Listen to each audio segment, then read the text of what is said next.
we will start the Bhagavad Gita class with a traditional song. It's called Jaya Radha Madhava. Do you normally put it on? Yeah, we can put it. Okay. So it's just 4 lines. We will sing it line by line, and the format is call and response. So I will try to sing. I'm not a singer, but I will try to sing for Krishna. And if you can repeat each line after me, that will be really nice. Brilliant. Jaya Radha Madhava Kunja Bihari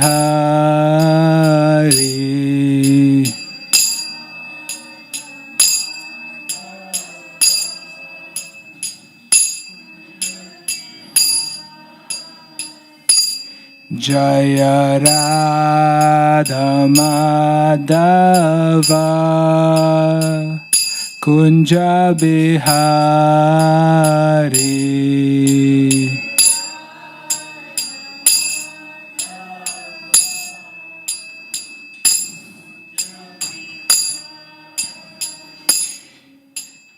Gopi Jana Vallabha Girivaradari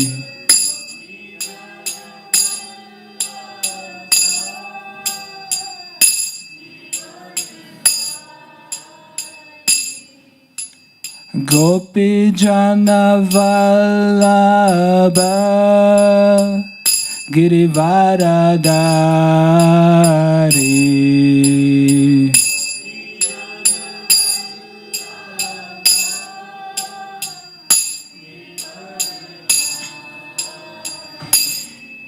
Yashodanandana Braja Jana Ranjana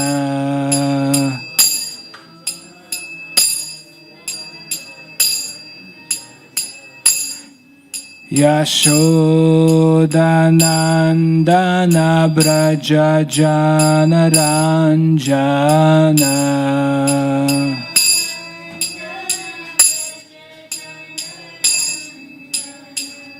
Yamuna Tira Vanachari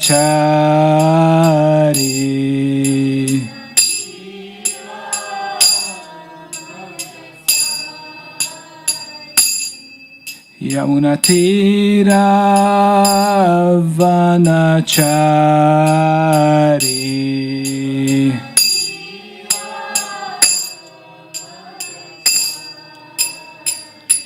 Jaya Radha Madhava Kunja Bihari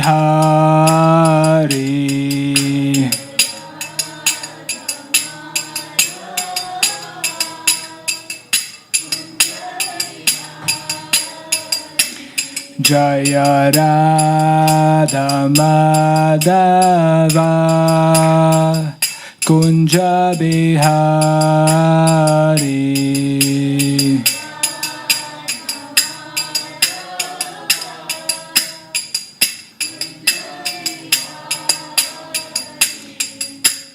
Gopi Jana Vallabha Girivaradari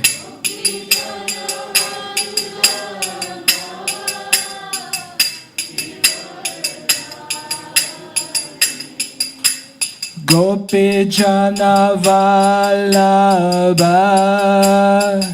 Girivaradari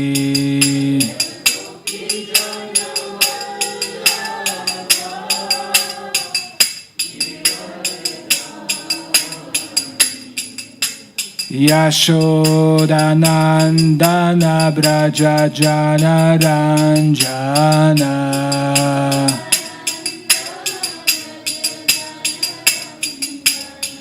Yashodanandana Braja Jana Ranjana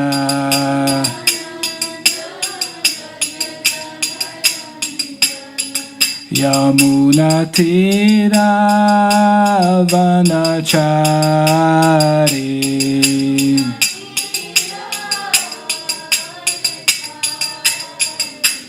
Yamuna Tira Vanachari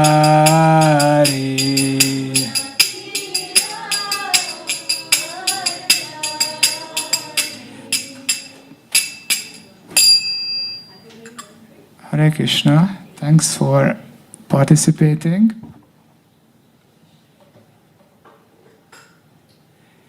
It just sets up a nice mood for a Bhagavad Gita class when we sing this song, which is actually about Radha and Krishna in Vrindavan.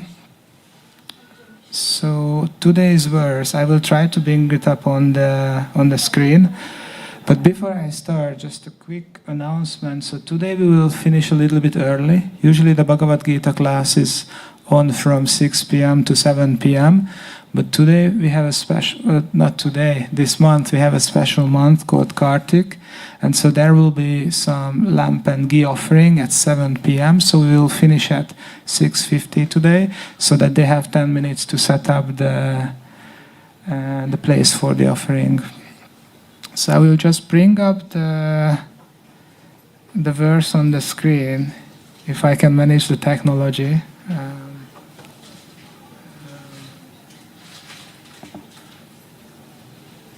don't know if... just bear with me. Okay, so... Okay.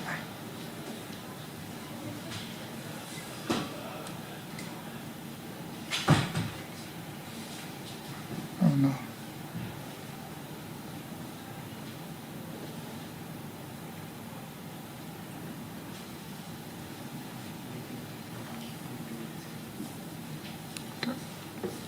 So we are reading from the Bhagavad Gita as it is, very important. So we read the Bhagavad Gita as it is version, which was authored by His Divine Grace A.C. Bhaktivedanta Swami Srila Prabhupada. And we are specifically in the eighth chapter, and the verse is 20. Just I'll try to find it. But you see the verse on the screen, so I will recite the Sanskrit, and then we will read the translation and the purport. Okay, just coming to it. 21. 20, perfect. Yes, that's the one.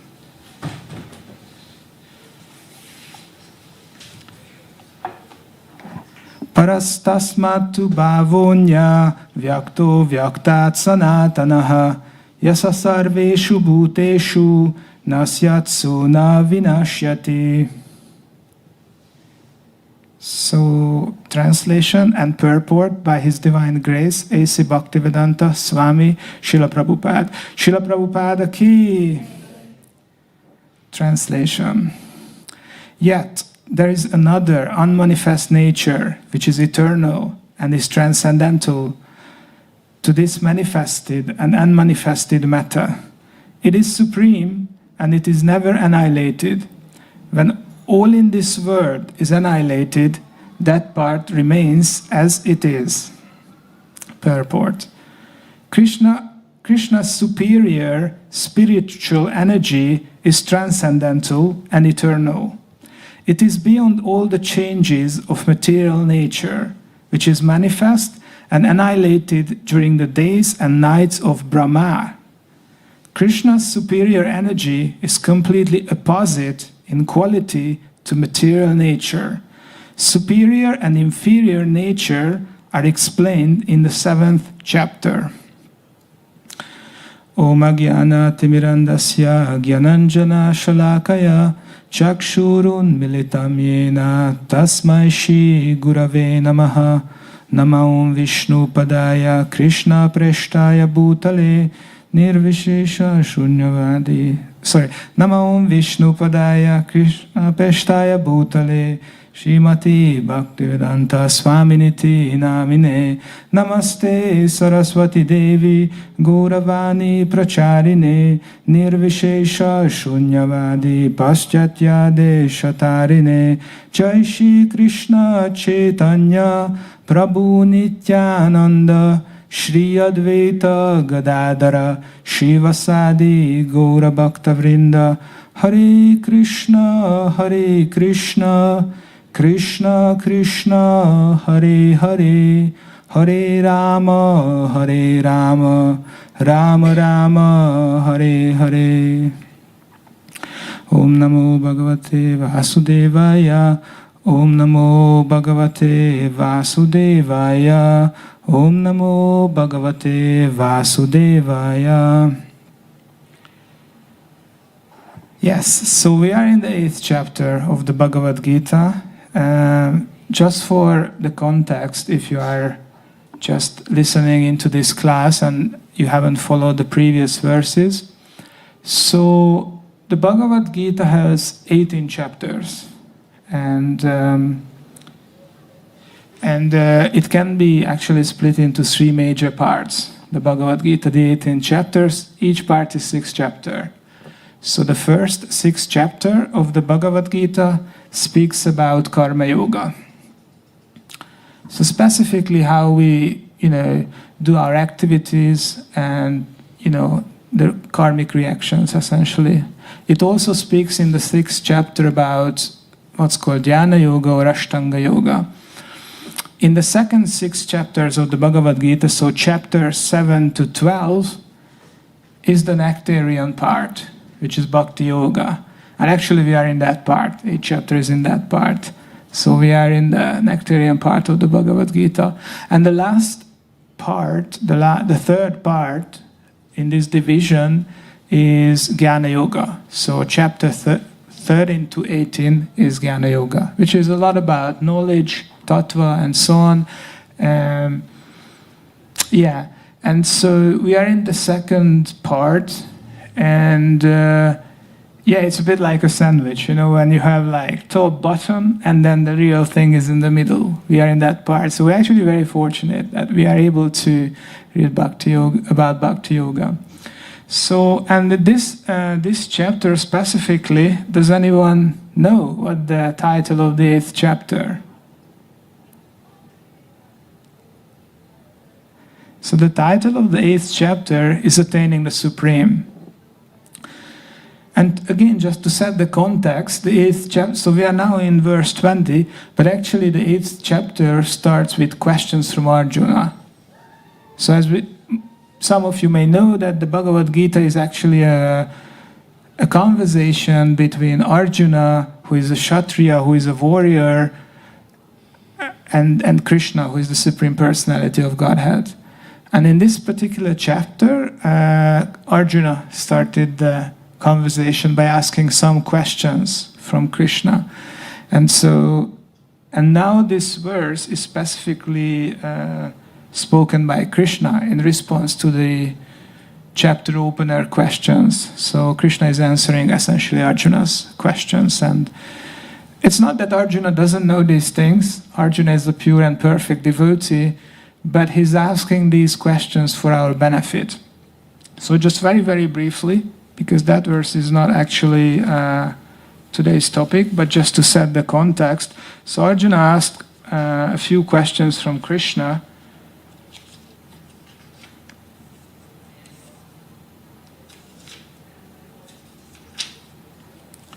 Arjuna inquired, "O my Lord, O Supreme Person, what is Brahman? What is the Self? What are fruitive activities? What is this material manifestation? And what are the demigods? Please explain this to me."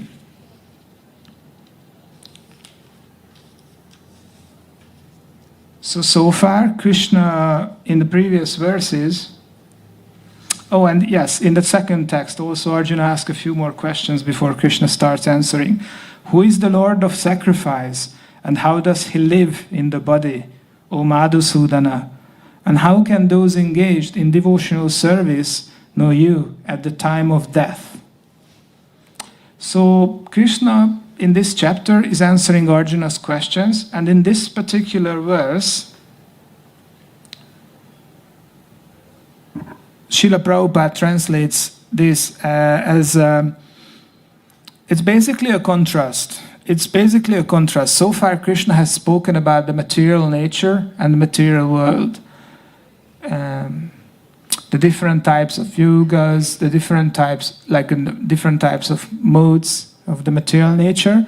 But here, finally, Krishna comes to that nature which is eternal and is transcendental. So, when we read in the translation, the manifested and unmanifested matter, that refers to the material nature.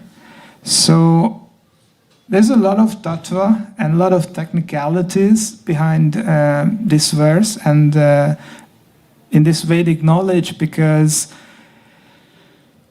the world we live in is part of a big material universe, to put it simply.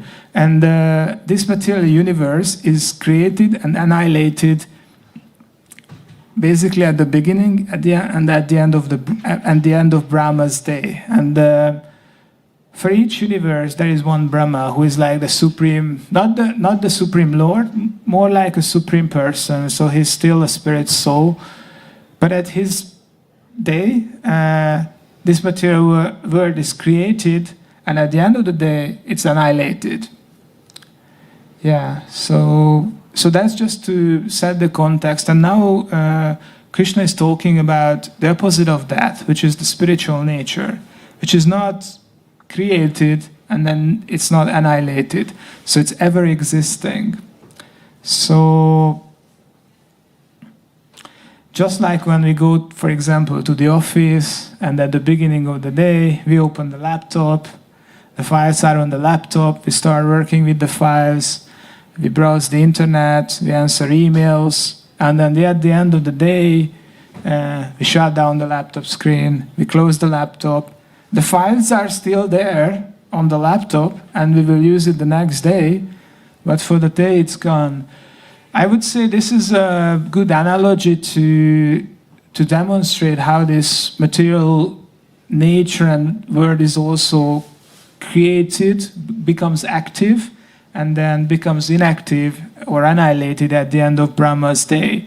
So it's a little bit technical, but essentially, when the material is annihilated, then all the spirit souls still exist in the subtle form. They actually go back what's called Garbhodakshaya Vishnu's body at the end of Brahma's day, and then the next day come out again and manifest, but still exist, just like the files on the computer, on the laptop. So, but in contrast to that, so this is the verse which is it's basically showing the difference between the contrast between the material world and the spiritual world, because the spiritual world is always there. It's always there. And there is no, there's what we call old age, disease, death. This is not there. It's eternal. It's actually called by technical terms as Satchidananda. So it's eternal. Sat. It's also full of knowledge, Chit, and Ananda, which is blissful. So it sounds good, right? How to get there? Yeah, because in the material world, everyone wants to be happy. Who doesn't want to be happy? And we are trying, and perhaps we are aiming for happiness as a good job, a good wife, a good husband, children, and these are definitely beautiful things in the material calculation. But eventually, we will, at the end of the life, we will lose all these things. So, and also sometimes, or maybe not just sometimes, quite often actually, when we achieve some goals that we set in our life, like, I don't know, a house or marriage and so on, a good job, I feel that when I wanted to achieve a good job, and then I achieved a good job, and then I was still not happy.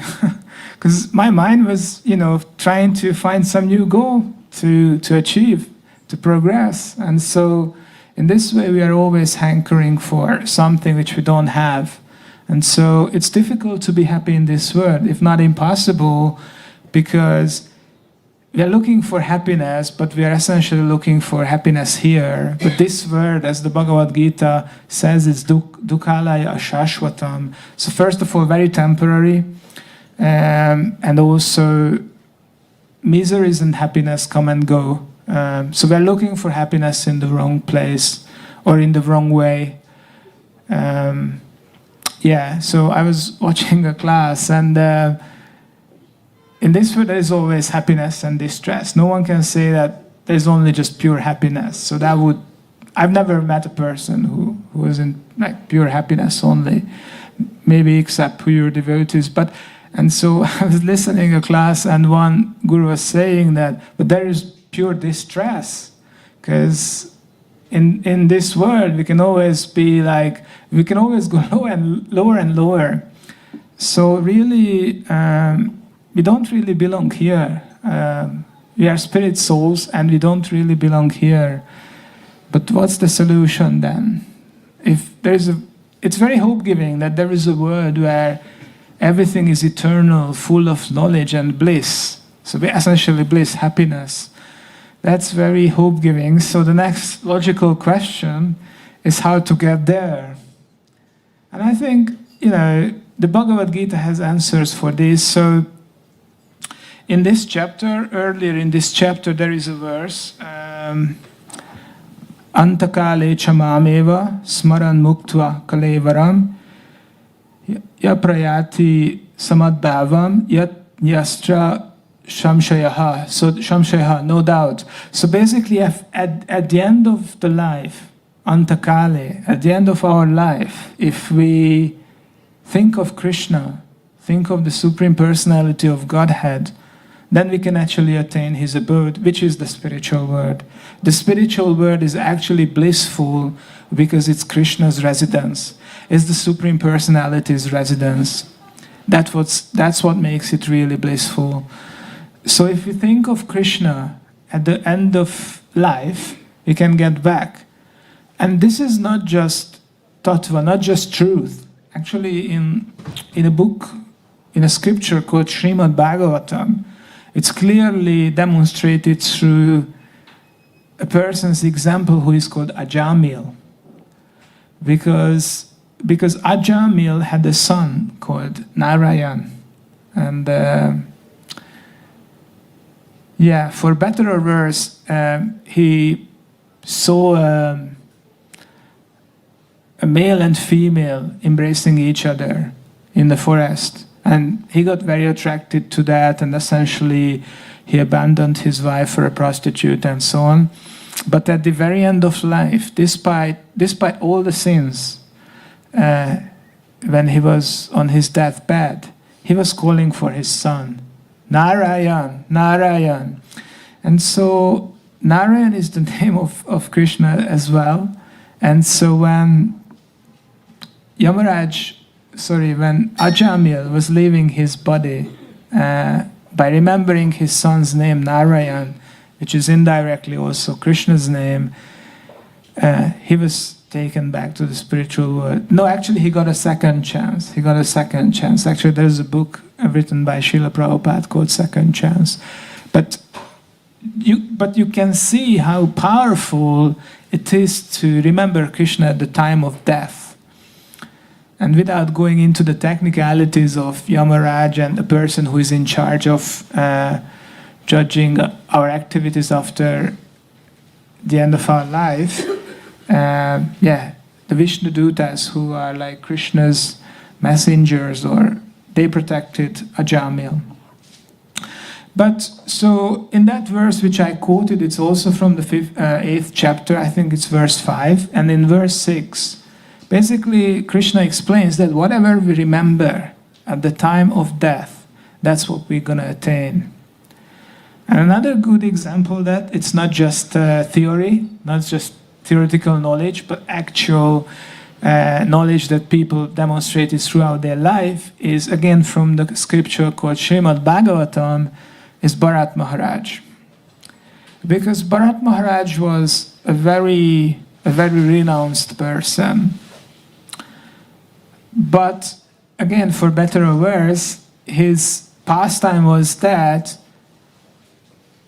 he took care of a small deer who was born in a condition that the deer's mom lost the life. And so Bharat Maharaj took care of the deer. But again, got too attached to the deer over time. And so at the time of his death, when he slept, he was looking for the deer, where the deer is. And in that condition, he actually got another life in a deer body.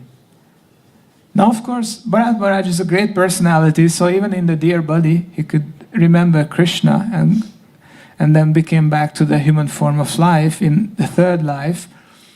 But it does show that whatever we remember at the time of death is that is basically what we're going to attain. And so to get back to the spiritual world, to attain this spiritual nature, we need to remember Krishna. So how do we remember Krishna at the time of death? That's my next logical question. So the activities that we do in life, they leave an imprint on, like they leave impressions in our mind. So depending on what activities we choose to do in life, that will really affect what we're going to remember at the end of the life. So to give you an analogy, when we are preparing for an exam, if we prepare nicely, we memorize the, let's say, math exam, because I was into math myself, but it's applicable to any subject. If you learn math, the equations and everything, you will be fine. At the exam, you will be able to remember those things. But if instead you go for a party the previous night, or you watch a movie, or watch a football game, whatever it is, whatever it may be, you might not do well in the exam. So in this way, it's really important that we prepare our life for the final exam. So yeah, it's like a PhD exam, I would say, like where you have to, defend all your work. So yeah, very important to remember Krishna, and the way to do that is to engage in devotional service in one's life, throughout one's life.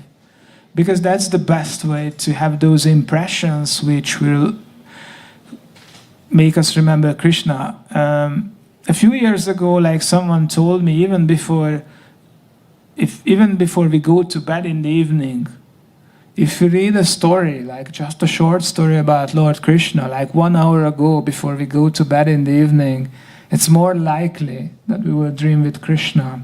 So I tend to read a little story from what's called the Krishna book. It's a summary by Srila Prabhupada about the 10th canto of the Srimad Bhagavatam, but it's something easily consumable because it's more about what's called technically lila, pastime, rather than just hard philosophy.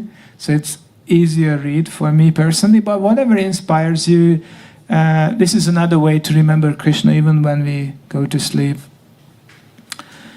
Yes, so, and in the spiritual world, just in contrast, maybe before I go to the spiritual world, just to give another thing I heard about the material world. So in the material world, at the moment, we may have a beautiful body, we may have a good job, a good household, but I was listening to a class, and it's true actually, I'm not trying to discourage anyone, but in the future we might not have these things. So when we die, actually there are three varieties that we might attain. One is dirt. We become essentially dirt, and we get our body get absorbed back to the ground, to the earth. So that's one thing, dirt. Not very prosperous. The second one is ashes, right? If our body gets burnt, then we become ashes. Not we, our body, that we might be proud of at the moment. Jai Shri Shri Radha Londoneshwara Bhagavana ki. So dirt, not very good. Ash, still not very good, right? And the third option is even worse, actually. It becomes stool. Our body, sorry, not we. So obviously our body becomes stool. And then the birds will eat that. So when we think about our whatever we may have in life, if we need to use it in Krishna's service. So this is okay to be very beautiful, have a lot of wealth. It's actually great. And we can use everything in Krishna's service. And if we can't, maybe it's better to give it up for our own benefit. So in the spiritual world, just a few things I heard which inspired me personally. There are cows, what's called surabhi cows in the spiritual world, and they provide unlimited milk. Unlimited milk, for example. That's just one thing. The spirit soul in the spiritual world is so bright as if we had like 100 sun simultaneously shining. Just one spirit soul there. So they don't need to have these lights and sun in the spiritual world. And another thing that I think it was His Holiness Chandramauli Maharaj mentioned, that there are desire trees in the spiritual world. And you know, if in the material world you go to a tree, you get one type of thing. So it may be whatever it may be. But if you go in front of a tree and pray, and to a desire tree there, you can get anything. So if you pray for, okay, maybe not so many Italians here, but let's say if you pray for pizza, and I want it with the best cheese, even before you finish saying your prayer, it's there. So the spiritual world is just unimaginable. How perfect the life is there, and and the same class I heard that, you know, in the material world in ISKCON we have the concept of what's called technically varnashram, but basically one order in that is renounced life. So you renounce whatever you have to dedicate your life to spiritual studies and spiritual practices. Now in the spiritual world, you don't have to renounce anything at all, because there is nothing to renounce there. Everything is for Krishna's service. So it's called sannyas in the material world. There's no sannyasas in the spiritual world. There is no need for that. Actually, in the spiritual world, by comparison, what we have in the material world, in the material world we have an order called grihastha, which is basically the married family life, which is the order who can get some enjoyment. And in the spiritual world, practically we have grihasthas only, because it's a very blissful life in the spiritual world. It's a lot of spiritual enjoyment there. So it's knowing all these things that Krishna explains to Arjuna, and then Srila Prabhupada also to us in his purports. Who would not want to go there? Who would not want to, to attain this supreme world, which is so blissful? And another theme I definitely wanted to touch upon is remembrance. We actually already touched that. We have to remember Krishna at the time of death if we want to get there and not get stuck here. Because, in the material world also, like, there are 6 kinds of activities or changes we go through. We are born, then we grow, then for some time we maintain the grown-up body, then we produce offsprings, and essentially the body will dwindle, and at the end will eventually die. So again, there are no these issues in the spiritual world. It's just supremely perfect. And again, because of Krishna. Because of Krishna. And you know, the pure devotees, when we attain pure devotion, it's very difficult, but pure devotees never forget Krishna. And also Krishna does not forget his devotees either. So very reassuring. So remembrance is very, very important. It's smaran by technical terms. So there are 9 devotion. So in devotional service, there are 9 processes. Shravanam Kirtanam Vishnu Smaranam Padasevanam Archanam Vandanam Dasyam Sakyam Atmani Vedanam.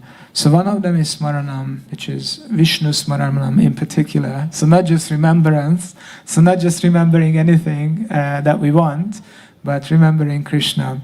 So there are 9 processes, and one of them is remembrance. And one perfect example. Can you tell me one example who attained perfection specifically by remembrance? One great personality. Maybe there are more. So, yes. I'm not sure if I understood the question, but what I think I want is like there's a lady called Amma Lahansen, and I often always go back to the first time I met her to remember Krishna. Oh, okay, nice. The question, I don't know. Yeah, but that's a nice reflection. Yeah, like even remembering devotee, it's still very, very, very powerful. What I personally was thinking myself is Prahlad Maharaj.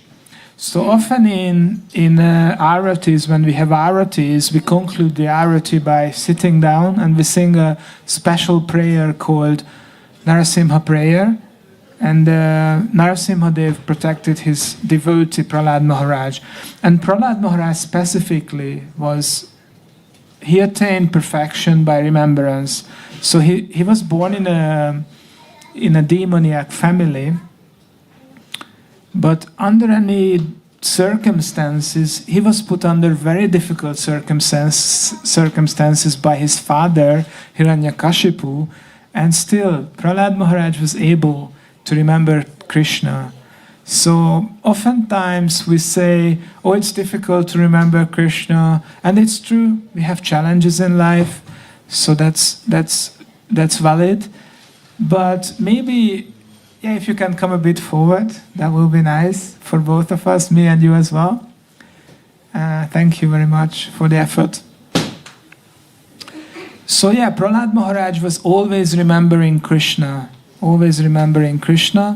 and even under very difficult circumstances. So like his father tried to actually kill him. His father was a demoniac person, and he wanted his son to accept him essentially as the supreme person, but he was not. And Prahlad Maharaj always remembered Krishna, even when he was like thrown from the rock, from the mountain, when they tried to trample him by elephants. He was always remembering Krishna. So that's very hope-giving to me personally, at least, that he's in a demoniac family. He has so many challenges, like chastisement. His father wanted to kill him, and he tried various means, snake as well, beating up, and he was still remembering Krishna.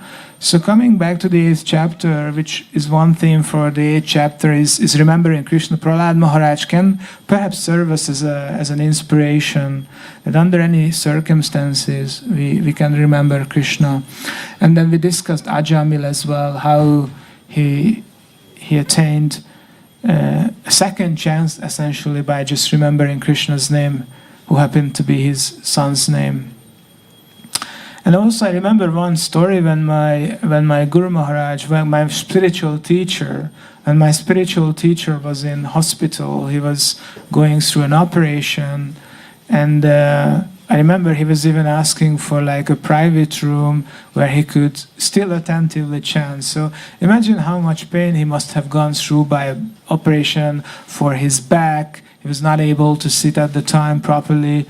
And still in the hospital, he was emphasizing the importance of chanting. He asked the nurses to remind him. And so it was just so inspiring to see that despite all the challenges, we can still remember Krishna. So we don't, again, we have challenges, we have to overcome them, but let's not use them as a complete excuse not to remember Krishna. So yeah, just checking time. So we have still 9 minutes. Yeah, so I spoke about Smaranam, just for a summary. I spoke about the nature of the spiritual world, which is, again, eternal, full of knowledge and blissful compared to the material world. Just gonna check my notes if I missed out something important. I spoke about how Brahma's day is calculated. So actually, Lord Brahma's day is very long compared to our calculations. And Lord Brahma's creation, Lord Brahma is called as the secondary creator, because obviously Krishna is the primary creator, right?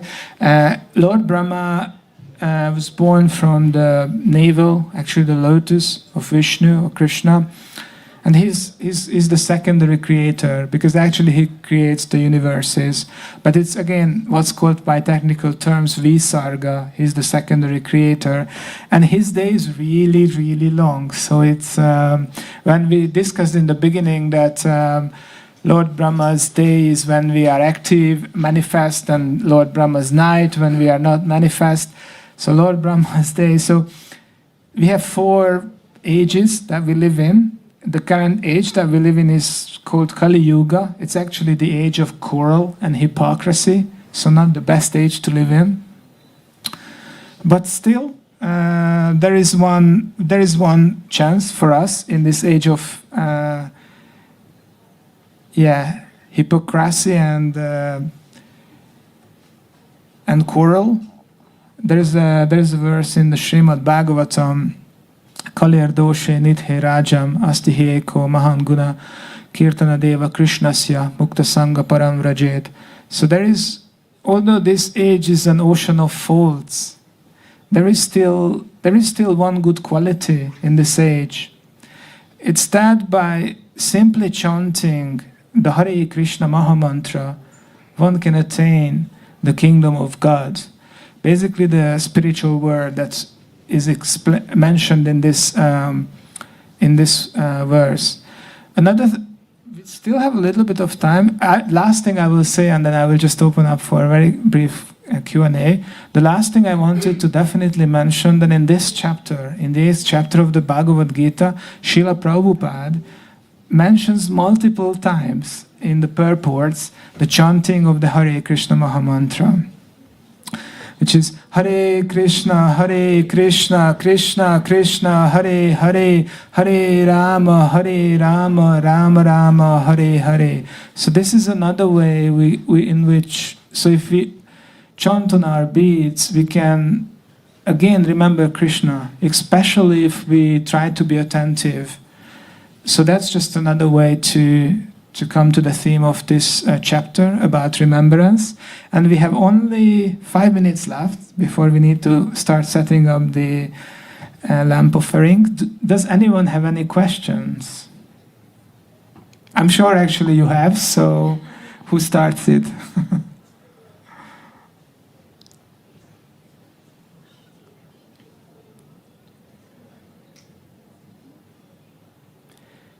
Either about today's class or any questions that you may have in your life regarding, devotional service, or just any challenges.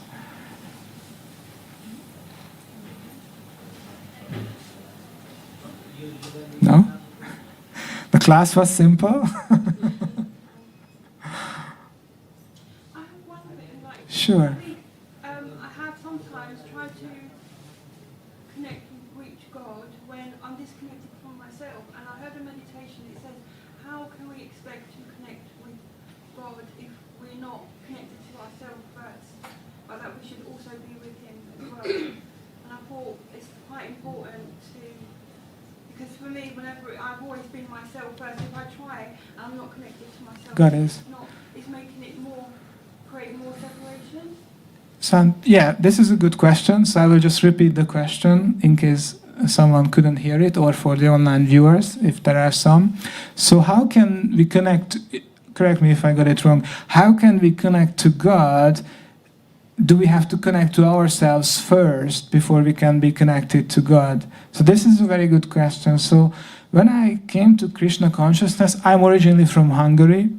And I remember a Hungarian devotee who was mentoring me at the time.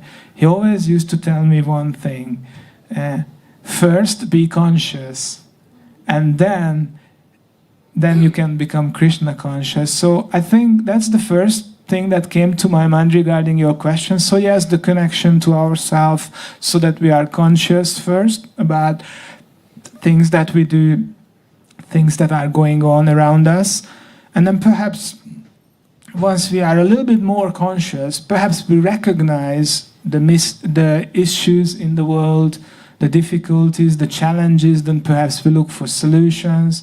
So I would say, I would just like to echo what my mentor at the time said. First, we can try to be conscious, and then maybe naturally the second step will come to become Krishna conscious.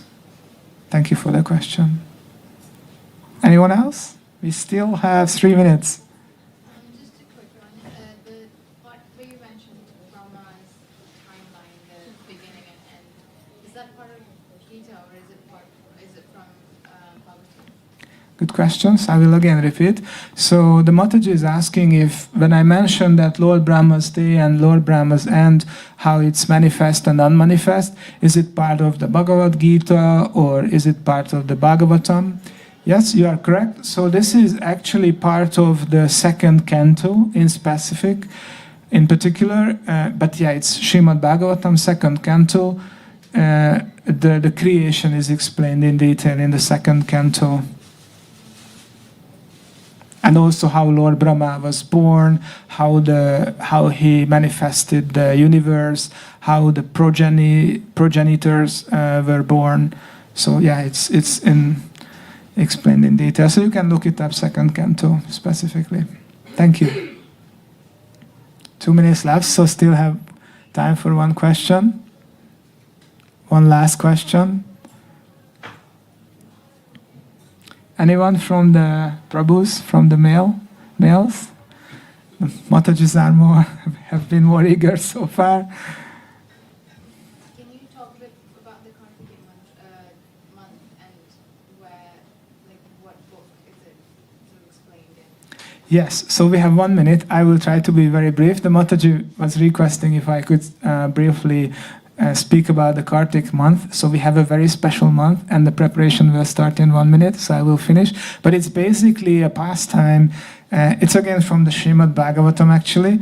And it's the pastime when the Lord was a small child, and he was mischievous. So his mother tried to tie him by ropes around the belly. But somehow or other, whenever she was getting more and more ropes, it was always 2 fingers short. So she was not able. And then eventually Krishna allowed to be tied by his mother because of her love for the son. So we are celebrating this month, and we are offering lamps and ghee wicks to Lord Damodar. It's a beautiful pastime, and any service you do during this month is having multiplied benefits. So we need to start setting up the place for the offering. Thank you everyone for your participation. Srimad Bhagavad-gītā ki, Srila Prabhupada ki, Gaura Premanande.